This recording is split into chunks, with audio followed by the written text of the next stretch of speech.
Welcome to Cryptic Library. Step inside, if you dare. Here at Cryptic Library, we delve into the shadows to uncover terrifying creepypasta and chilling lore that will send shivers down your spine.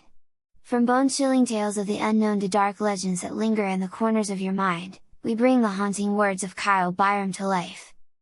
Prepare yourself for gripping narrations, eerie atmospheres, and stories that will keep you looking over your shoulder long after the screen goes dark.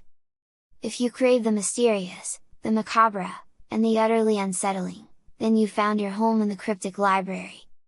Don't forget to subscribe and hit the notification bell, you won't want to miss the next chapter in our tale of terror. Are you ready to turn the page?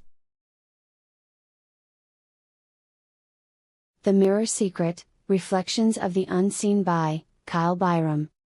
In the heart of an old town, where cobblestone streets seem to be stained with the blood of forgotten centuries and shadows twisted unnaturally in the moonlight, there stood an antique shop that seemed to pulse with the malevolent whispers of the past. Clara, a woman drawn to the obscure allure of relics, was captivated by an ornate mirror, the surface of which seemed to writhe with something dark beneath its glossy surface.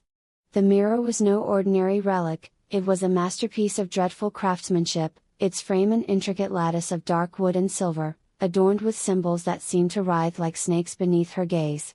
Clara felt a gnawing pull, an inexplicable connection to its chilling past, as though her very soul had been ensnared. That evening, she hung the mirror in her living room. It seemed to consume the light around it, casting long, undulating shadows that crept across the walls like talons. As she gazed into the depths, she felt it, an unmistakable pull, as if the mirror wasn't merely reflecting her image but draining something more, something primal. It was a living thing, breathing slowly, devouring her essence, inch by inch. That night, Clara was haunted by visions of the mirror. She dreamt she had stepped through the glass, into a world twisted and grotesque. The reflection of her apartment was there, but everything was subtly wrong, the air was thick, oppressive, tainted with the smell of decay. The walls seemed to close in on her, as if they were made of flesh, pulsating with each anxious breath. Within the depths, a woman stood, a reflection of Clara but distorted, gaunt, and skeletal, with eyes that bore the agony of countless years.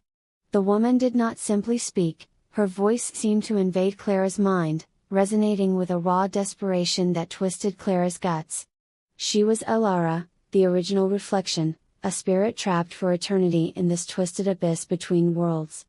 Her skin was stretched too tight over her bones, and her fingers were elongated, ending in splintered nails that scraped at the mirror's surface. Clara's face bore a hideous rictus of longing, her eyes hollow with years of torment, pleading for escape.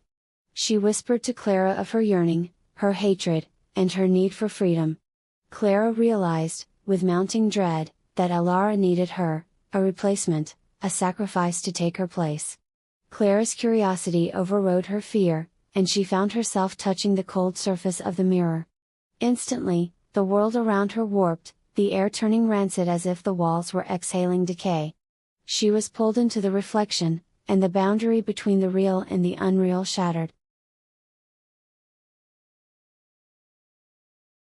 Standing now in this distorted world, Clara felt an ache deep within her chest, as if her heart itself was being squeezed. The living room was familiar yet monstrous, the furniture twisted and moving, alive and grotesque. She could hear them, the sounds of agony.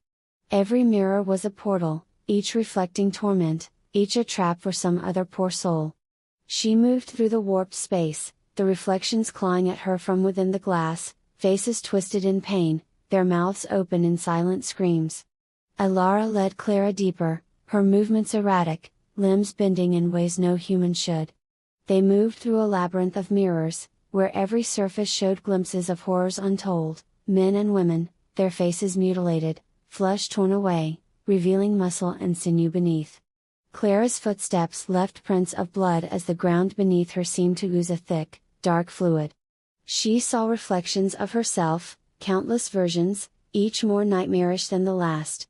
Some were eyeless, their sockets filled with writhing worms, others had no mouths, their jaws sealed by rough, jagged stitches. There were reflections with shattered limbs, dragging themselves across unseen floors, forever attempting to escape.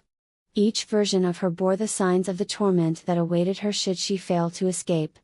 Clara stopped before a particularly large mirror, its surface rippling like water, the dark frame covered in deep gouges, as if many before had tried and failed to claw their way out. "This is my prison," she croaked, her voice barely a rasp, thick with years of despair. She reached out, her fingers wrapping around Clara's wrist like a vice, her nails biting into the flesh.